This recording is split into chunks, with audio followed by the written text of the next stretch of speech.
Vaccine के बारे में हम देख रहे थे कि बीसीजी वैक्सीन के बारे में काफ़ी एग्जाम में गोल्डन की पॉइंट पूछे जाते हैं। बीसीजी वैक्सीन से रिलेटेड एक न एक प्रश्न बनता है। तो देखिएगा इसमें कि जो बीसीजी वैक्सीन होती है, बीसीजी वैक्सीन होती है वो कैसी वैक्सीन होती है? एक लाइव एटेन्यूएटेड वैक्सीन होती है। कभी भी प्रश्न पूछा जा सकता है इससे रिलेटेड कि यह किल्ड वैक्सीन होती है कि लाइव वैक्सीन होती है। तो आपको जवाब देना है कि बीसीजी वैक्सीन जो होती है वो लाइव एटेन्यूएटेड वैक्सीन होती है। यह माइकोबैक्टीरियम बोविन से बनती है। किससे बनती है? यह माइकोबैक्टीरियम बोविन से बनती है।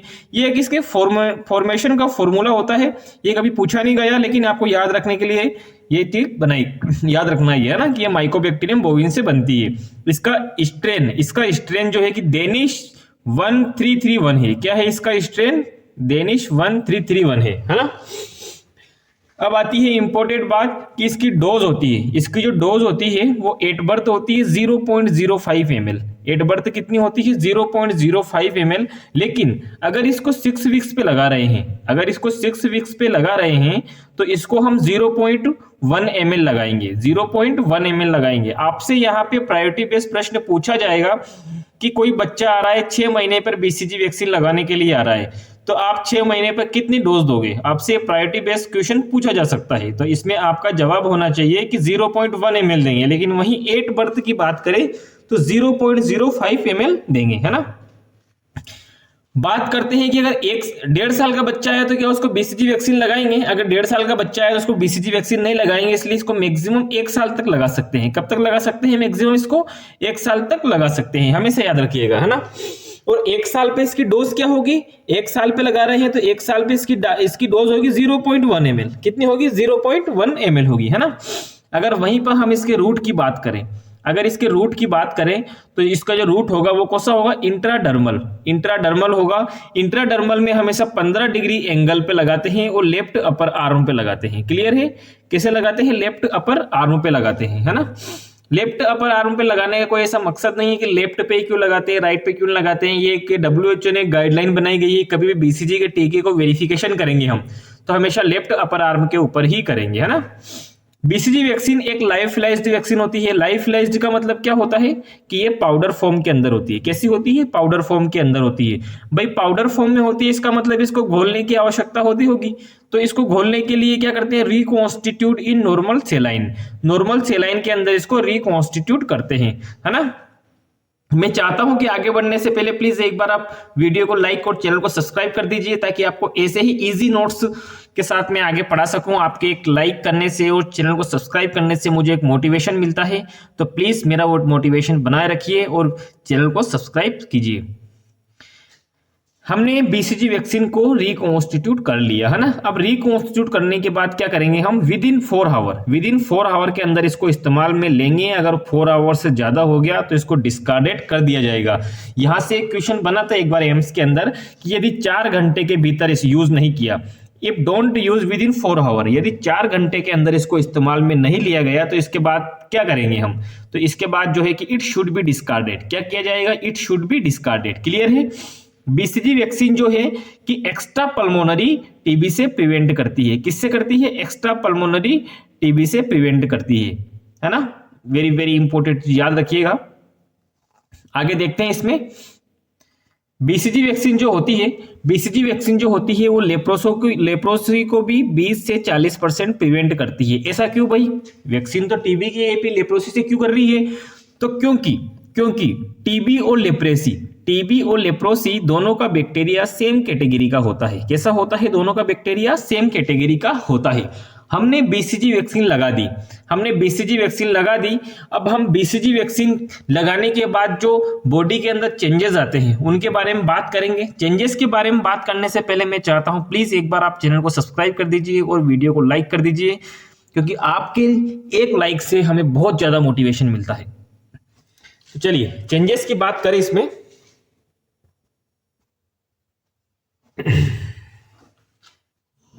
इसके अंदर चेंजेस देखिए हम, तो देखिए 2 से 3 वीक्स पे क्या होगा? 2 से 3 वीक्स पे क्या होगा? इसके अंदर पेप्यूल बनना स्टार्ट हो जाएंगे। क्या होंगे? 2 से 3 वीक्स पे पेप्यूल बनना स्टार्ट हो जाएंगे। और जो परमानेंट स्कार होते हैं, हमने अभी एक बात की थी कि लेफ्ट अपर आर्म पे ही बीसीजी वैक्सीन का टीका क्यों लगाया जाता है ना। तो अपन ने बात की थी कि परमानेंट स्कार को चेक करने के लिए, है ना। तो जो परमानेंट स्कार होता है वो 6 से 12 वीक्स के अंदर दिखना शो हो जाता है। कैसे? 6 से 12 वीक्स के अंदर दिखना शो हो जाता है ना। अगर मोन्टेक्स टेस्ट की बात करें, अगर मोन्टेक्स टेस्ट कराया जाए तो मोन्टेक्स टेस्ट जो है कि 8 से 14 वीक्स के अंदर पॉजिटिव दिखना शुरू हो जाएगा। क्लियर है? बीसीजी वैक्सीन को लगाने के लिए सिरिंज इस्तेमाल में की जाती है, वो मैंने यहाँ पे मेंशन किया है कि बीसीजी वैक्सीन ट्यूबरकुलिन या ओमेगा सिरिंज से लगाते हैं, है ना। आप लोगों के दिमाग में एक ख्याल आ रहा होगा कि मैंने ये नोट्स इतने इजी और सिंपल क्यों बनाए हैं। देखो, अगर मैं चाहता तो बहुत ही कॉम्प्लिकेटेड लैंग्वेज इस्तेमाल में कर सकता था, लेकिन अभी अपन जो बात कर रहे हैं ये आपको और मेरी ये कॉमन लैंग्वेज है, ये बात हमको हमेशा याद रहेगी, है ना। तो इसीलिए मैं चाहता हूं कि आपको मैं जो भी पढ़ा रहा हूं या जो बता रहा हूं ये आपके दिमाग में एज इट इज फिट हो जाए। क्लियर है? ताकि ये सभी क्वेश्चन से हम जो डिस्कस कर रहे हैं ये गोल्डन की पॉइंट है, ये गोल्डन की पॉइंट जो होते हैं इन्हीं से एमसीक्यू बनते हैं, है ना। चलिए नेक्स्ट वैक्सीन के बारे में हम बात करते हैं। नेक्स्ट वैक्सीन कौन सी है? इन्फ्लुएंजा। नेक्स्ट वैक्सीन कौन सी है? इन्फ्लुएंजा, है ना। इन्फ्लुएंजा की बात करें हम तो इसमें देखिएगा, इसका रूट देखिएगा, इसका रूट क्या है? इंट्रानेजली। इसका रूट क्या है? इन्फ्लुएंजा का इंट्रानेजली रूट से हम इसको लगाएंगे, है ना। यह एकमात्र ऐसी वैक्सीन है जो इंट्रानेजली दी जाती है, और कोई सी भी वैक्सीन नहीं है जो इंट्रानेजली दी जाती है। अगर दी जाती होती होगी तो आप मुझे कमेंट में जरूर बताइएगा, है ना। यह एकमात्र ऐसी वैक्सीन है जो इंट्रानेजली दी जाती है ना। इन्फ्लुएंजा की बात करें तो influenza vaccine approved in which year? तो इसमें आपका आंसर जाना चाहिए हमेशा 2009 के अंदर इन्फ्लुएंजा वैक्सीन को अप्रूव किया गया था, है ना। ये क्वेश्चन पहले पूछा गया है। क्लियर है? अब हम नेक्स्ट वैक्सीन की गोल्डन की पॉइंट की तरफ चलते हैं, स्मॉल पॉक्स। स्मॉल पॉक्स किसके बारे में चलते हैं? स्मॉल पॉक्स के बारे में चलते हैं। स्मॉल पॉक्स के बारे में देखिएगा आप लोग, ये काफी इंपॉर्टेंट वैक्सीन है, इससे संबंधित एग्जाम के अंदर बहुत सारे प्रश्न पूछे जाते हैं, है ना। तो मैंने उन सभी प्रश्न को यहाँ पे कवर अप करने की कोशिश की है। मुझे लगता है कि इससे बाहर तो और क्या ही आएगा, है ना। तो स्मॉल पॉक्स के बारे में देखिएगा आप लोग कि जो स्मॉल पॉक्स की वैक्सीन है, इसका जो लास्ट केस है वो इंडिया में कब देखा गया था? जो लास्ट केस है वो इंडिया में 1975 के अंदर देखा गया था। कहाँ देखा गया था? मैंने ये भी मेंशन किया है कि बिहार में देखने को मिला था, है ना, 1975 में, है ना। ये एक और बार लाइन यहाँ पे डुप्लीकेट आ गई है। इरेडिकेटेड की बात करते हैं हम, इरेडिकेटेड की बात करते हैं हम कि इसको इंडिया से कब इरेडिकेटेड किया गया था, है ना। तो 1977 के अंदर इसको अप्रैल में 1977 में अप्रैल में इसको इंडिया से इरेडिकेटेड किया गया था। क्लियर है? अगर लास्ट केस की बात करें कि वर्ल्ड में कब देखा गया था, तो जब इंडिया से जिस दिन इरेडिकेटेड हुआ था ना, इंडिया से जब इरेडिकेटेड तो उसी साल इसको वर्ल्ड में देखा गया था। कहाँ देखा गया था? सोमालिया, अफ्रीका के अंदर देखा गया था। कहाँ देखा गया था? सोमालिया में, और भी कहाँ पे? अफ्रीका के अंदर देखा गया था, है ना। अगर वर्ल्ड की बात करें, वेरी वेरी इंपॉर्टेंट है, यहाँ से प्रश्न काफी बार आ चुका है और एक अपकमिंग एग्जाम में पूछा जाएगा कि इरेडिकेटेड फ्रॉम वर्ल्ड से कब इरेडिकेट किया गया था? तो 8 मई 1980 के अंदर इसको जो है कि वर्ल्ड से इरेडिकेटेड कर दिया गया था। क्लियर है? अगर स्मॉल पॉक्स के पॉजिटिव एजेंट की बात करें कि इसके कौन सा बैक्टीरिया स्मॉल पॉक्स की बीमारी कॉज करता है, तो उसमें आपका आंसर क्या जाएगा? Variola virus. क्या जाएगा आपका आंसर इसमें? Variola virus. क्लियर है? और जानकारी देखते हैं स्मॉल पॉक्स के बारे में। स्मॉल पॉक्स के बारे में और जानकारी देखते हैं कि जो स्मॉल पॉक्स की वैक्सीन है, इंक्यूबेशन पीरियड की हमने बात कर ली है यहाँ पे कि इंक्यूबेशन पीरियड कितना होता है इसके अंदर? 7 से 14 दिन का इंक्यूबेशन पीरियड होता है। क्लियर है?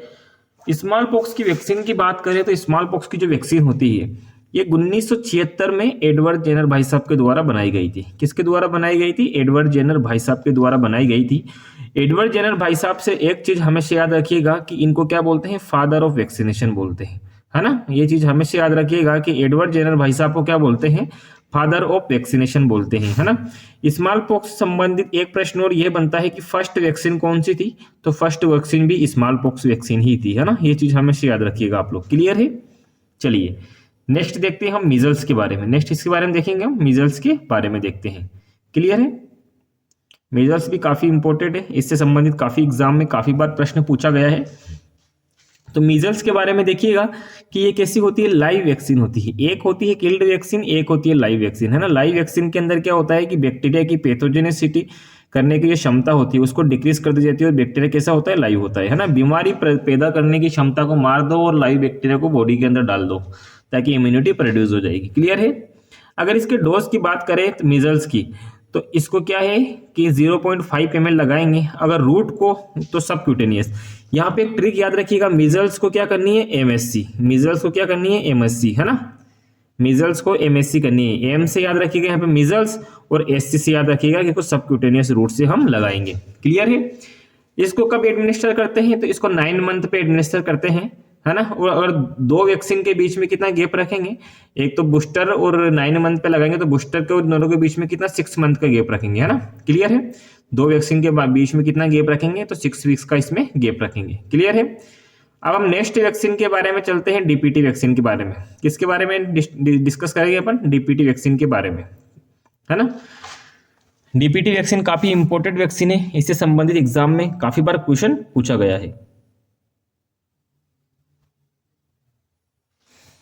करें तो DPT जो वैक्सीन होती है, क्या होती है, DPT जो वैक्सीन होती है वो कैसी वैक्सीन होती है, किल्ड वैक्सीन होती है। मैंने यहाँ पे किल्डा कर दिया गलती से ये कौन सी वैक्सीन होती है, किल्ड वैक्सीन होती है ना। क्लियर है। छोटी मोटी गलती हो जाती है, आपके लिए इतने सिंपल नोट्स बनाते हैं। तो चलिए एक बार चैनल को सब्सक्राइब कर दीजिए और वीडियो को लाइक कर दीजिए फटाफट से। अगर इसकी डोज की बात करें तो इसको कैसे लगाते हैं, 0.5 ml लगाते हैं। कैसे लगाते हैं, डोज की बात करें तो कितना लगाते हैं इसमें, 0.5 ml लगाते हैं। क्लियर है। अगर हम रूट की बात करें इसमें, अगर हम रूट की बात करें इसमें, तो IM लगाएंगे first booster dose, first booster dose IM लगाएंगे। और साइट की बात करें तो वेस्टस लेटरलिस मसल पर लगाते हैं। कहाँ लगाते हैं, वेस्टस लेटरलिस मसल पे लगाते हैं फर्स्ट डोज, है ना। और फर्स्ट डोज हमेशा IM लगाते हैं, है ना। अगर सेकंड डोज की बात करें, सॉरी डोज दोनों IM लगाते हैं लेकिन साइट अलग अलग होती है। क्लियर है। फर्स्ट IM डोज की साइट कहाँ पे होती है, फर्स्ट IM डोज की जो साइट होती है वो होती है, कहाँ पे होती है, फर्स्ट की wastes lateralis muscle of thigh, है ना। क्लियर है। अगर सेकंड IM की बात करें तो सेकंड जो डोज लगाएंगे इसकी बूस्टर डोज, वो कहाँ पे लगाएंगे, हमेशा डेल्टोइड के ऊपर लगाएंगे। कहाँ के ऊपर लगाएंगे, डेल्टोइड के ऊपर लगाएंगे। क्लियर है। DPT vaccine administer at with penta vaccine. DPT vaccine को किसके साथ में लगाया जाता है, पेंटा वैक्सीन के साथ में लगाया जाता है। कब कब लगाया जाता है, 6 वीक्स, 10 वीक्स एंड 14 वीक्स पे लगाया जाता है। क्लियर है। DPT वैक्सीन को पेंटा वैक्सीन के साथ लगाया जाता है, 6 वीक्स, 10 वीक्स एंड 14 वीक्स पे लगाया जाता है ना। DPT first booster dose administer at, DPT का जो प्रथम बूस्टर डोज होता है वो कब लगाया जाता है, DPT का प्रथम बूस्टर डोज कब लगाया जाता है, 16 से 24 मंथ पे लगाया जाता है ना। ये काफी बार एग्जाम में पूछे गए प्रश्न है, यहाँ से इससे संबंधित बहुत से काफी प्रश्न एग्जाम में पूछे जाते हैं, है ना। DPT वैक्सीन की जो सेकंड डोज होती है वो 5 से 6 साल पे एडमिनिस्टर करते हैं। कब करते हैं, 5 से 6 साल पे सेकंड डोज एडमिनिस्टर करते हैं। इसको सेकंड बूस्टर डोज बोलते हैं। क्या बोलते हैं, सेकंड बूस्टर डोज बोलते हैं। डायरेक्टली एज इट इज यहाँ से प्रश्न पूछा जाता है हर बार, है ना। डायरेक्टली एज इट इज ऐसा कैसा है कि सेकंड बूस्टर डोज कब लगाएंगे, फर्स्ट बूस्टर डोज कब लगाएंगे। अगर हम फर्स्ट बूस्टर डोज लगा रहे हैं, फर्स्ट जो मतलब लगा रहे हैं DPT, तो उसकी जो साइट होगी वो IM की फर्स्ट साइट कौन सी होगी, सेकंड बार लगाने की साइट कौन सी होगी, इसको किस वैक्सीन के साथ में लगाते हैं, तो इसको पेंटा वैक्सीन के साथ लगाते हैं। कब कब लगाते हैं, तो यहाँ पे बहुत सारे ऑप्शन दे दिए जाएंगे, तो 6, 10 एंड 14 वीक्स पे, है ना। इसके लिए जो एडजवेंट यूज में लेते हैं वो कौन सा लेते हैं, इससे एडजवेंट यूज में कौन सा लेते हैं, वो देखिएगा एल्यूमिनियम फॉस्फेट जो होता है, एल्यूमिनियम फॉस्फेट, ये एडजवेंट के रूप में इस्तेमाल में इसमें लिया जाता है ना। एक और क्वेश्चन यहाँ से एक बार बना था, दिल्ली एम्स के अंदर बना था, पिछली बार नोटसेट में भी बना था एक क्वेश्चन कि अगर चाइल्ड को न्यूरोलॉजिकल डिसऑर्डर है, क्या है, चाइल्ड को न्यूरोलॉजिकल डिसऑर्डर है, तो उसमें क्या रहेगा, उसमें BCG वैक्सीन जो है कि मतलब इसमें पर्ट्यूसिस वैक्सीन क्या रहेगी, कॉन्ट्रा इंडिकेटेड होती है ना। पर्ट्यूसिस वैक्सीन नहीं लगाएंगे। अगर चाइल्ड को न्यूरोलॉजिकल डिसऑर्डर है तो उसमें पर्ट्यूसिस वैक्सीन नहीं लगाएंगे। तो फिर क्या लगाएंगे, तो न्यूरोलॉजिकल डिसऑर्डर वाले चाइल्ड में, न्यूरोलॉजिकल डिसऑर्डर वाले चाइल्ड में केवल और केवल DT वैक्सीन लगाएंगे। DT बोले तो डिप्थीरिया टिटनेस ही लगाएंगे, है ना। क्लियर है। ये बात हमेशा याद रखेगा। DPT वैक्सीन को कैसे स्टोर किया जाता है, तो DPT वैक्सीन स्टोर एट 2 से 8 डिग्री सेल्सियस पे इसको स्टोर किया जाता है। क्लियर है ना। फ्रोजन या जमी हुई वैक्सीन, फ्रोजन या जमी हुई वैक्सीन को हमेशा डिस्कार्डेड करेंगे क्योंकि वो अपना तापमान मेंटेन करने की क्षमता खो चुकी है ना। तो फ्रोजन DPT वैक्सीन को क्या करेंगे, हमेशा डिस्कार्डेड करेंगे। क्लियर है। चलिए नेक्स्ट हम बात करते हैं, जो बात करने वाले हैं वो किसके बारे में बात करेंगे, हम कोल्ड चेन के बारे में बात करेंगे। वैक्सीन हमने पढ़ लिया, वैक्सीन को रखने कहाँ, रखेंगे कहाँ, तो वो कहाँ रखेंगे, कोल्ड चेन के अंदर रखेंगे। तो इसमें देखिएगा आप लोग कि वैक्सीन के मैन्युफैक्चर से लेकर, वैक्सीन के मैन्युफैक्चर यानी कि बनाने से लेकर पेशेंट के एडमिनिस्ट्रेशन करने तक टेम्परेचर मेंटेन करना किसके अंदर आता है, कोल्ड चेन के अंदर आता है ना। यानी कि हमने वैक्सीन बना दी और वैक्सीन बनाने से लेके पेशेंट के लगाने तक की जो कहानी होती है वो की कहानी किसके अंदर आती है, कोल्ड चेन के अंदर आती है ना। क्लियर है। चलिए एक बार वीडियो को लाइक कर दीजिए प्लीज। कोल्ड चेन का टेम्परेचर डायल थर्मामीटर के द्वारा मॉनिटर करते हैं। कैसे मॉनिटर करते हैं, क्वेश्चन पूछा गया है कि कैसे मॉनिटर करते हैं, यहां से आपको जवाब देना था कि डायल थर्मामीटर के द्वारा मॉनिटर करते हैं, है ना।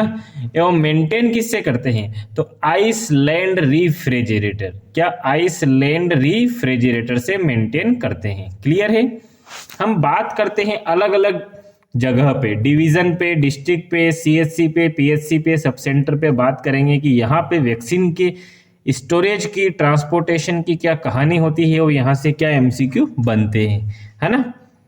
चलिए वैक्सीन स्टोरेज की बात करें तो सबसे पहले हम बात करते हैं डिवीजन पे। सबसे पहले हम कहाँ पे बात करेंगे, डिवीजन पे बात करेंगे। और डिवीजन पे देखिएगा यहाँ पर वोल्किन फ्रीजर, वोल्किन फ्रीजर जिसका टेम्परेचर कितना होता है, -20 डिग्री टू -40 डिग्री, है ना। यहाँ पर वोल्किन फ्रीजर एंड वोल्किन कूलर, यहाँ पे क्या होता है, एक तो वोल्किन फ्रीजर होता है ना। एक चीज देखिएगा यहाँ पे क्या होता है, एक तो वोल्किन फ्रीजर होता है ना, एक होता है यहाँ पे वोल्किन कूलर, है ना। वोल्किन फ्रीजर के टेम्परेचर की बात करें तो टेम्परेचर -20 टू -40 होता है। और अगर वोल्किन कूलर के टेम्परेचर की बात करें तो -2 to 8 डिग्री होता है। कैसा होता है, 2 to 8 डिग्री होता है ना, 8 डिग्री सेल्सियस होता है। अगर डिस्ट्रिक्ट की बात करें, ये हमने संभाग की बात की थी, अब हम जिले की बात कर रहे हैं। हम डिस्ट्रिक्ट की बात करें तो यहाँ पे large deep freezer and large iceland refrigerator है। क्या होता है, large deep freezer and large iceland refrigerator होता है ना। सीएचसी पर लार्ज डीप फ्रीजर का टेम्परेचर जो होता है वो -20 टू -40 डिग्री होता है। कितना होता है, -20 टू -40 डिग्री होता है ना। अगर इन दोनों की बात करें, तो दोनों में जो है कि 3 मंथ तक वैक्सीन को स्टोर कर सकते हैं। कब तक स्टोर कर सकते हैं, 3 मंथ तक स्टोर कर सकते हैं। किसमें करेंगे, large deep freezer and large iceland refrigerator के अंदर सीएचसी पर 3 मंथ तक वैक्सीन को स्टोर कर सकते हैं। क्लियर है। हम बात करेंगे अब पीएचसी की, कि पीएचसी पे क्या कहानी होती है। तो पीएचसी पे देखिएगा आप लोग कि जो पीएचसी होती है, पीएचसी पे क्या होता है, यहाँ पे स्मॉल डीप फ्रीजर होता है। क्या होता है, स्मॉल डीप फ्रीजर होता है और स्मॉल आइसलैंड रेफ्रिजरेटर होता है। क्या होता है, स्मॉल डीप फ्रीजर के साथ में स्मॉल आइसलैंड रेफ्रिजरेटर होता है। दोनों में 1 मंथ तक वैक्सीन स्टोर करते हैं। कहाँ तक करते हैं, दोनों में 1 मंथ तक वैक्सीन स्टोर करते हैं, है ना। अगर सब सेंटर की बात करें, सबसे ज्यादा greatest highly chance of vaccination के फेलियर की, वैक्सीनेशन या कोल्ड चेन के फेलियर की सबसे ज्यादा जो चांस होती है, क्वेश्चन काफी बार बना हुआ है कि सबसे ज्यादा कोल्ड चेन के फेल होने की संभावना कहाँ पे होती है, तो वो होती है सब सेंटर पे होती है। यहाँ पे क्या होता है, वैक्सीन कैरियर होता है ना। क्या होता है, यहाँ पे वैक्सीन कैरियर होता है। काफी बार एग्जाम में पूछा गया है ना। जिसका टेम्परेचर कितना होता है, 2 से 8 डिग्री सेल्सियस होता है। कितना होता है, 2 से 8 डिग्री सेल्सियस होता है। क्लियर है। चलिए थैंक यू सो मच। अगर आप चाहते हैं कि मैं पूरी नर्सिंग के सिलेबस का ऐसे ही पर्टिकुलर वीडियो बनाऊं जिसमें हर टॉपिक को मतलब शॉर्टली और अच्छे से इसी लैंग्वेज के साथ में समझाऊं, तो आप प्लीज़ एक बार चैनल को सब्सक्राइब और वीडियो को लाइक ज़रूर कीजिए, शेयर कीजिए अपने दोस्तों में, अपने ग्रुप में शेयर कीजिए, ताकि आपके शेयर और इससे मुझे एक मोटिवेशन मिलता है नेक्स्ट वीडियो बनाने के लिए।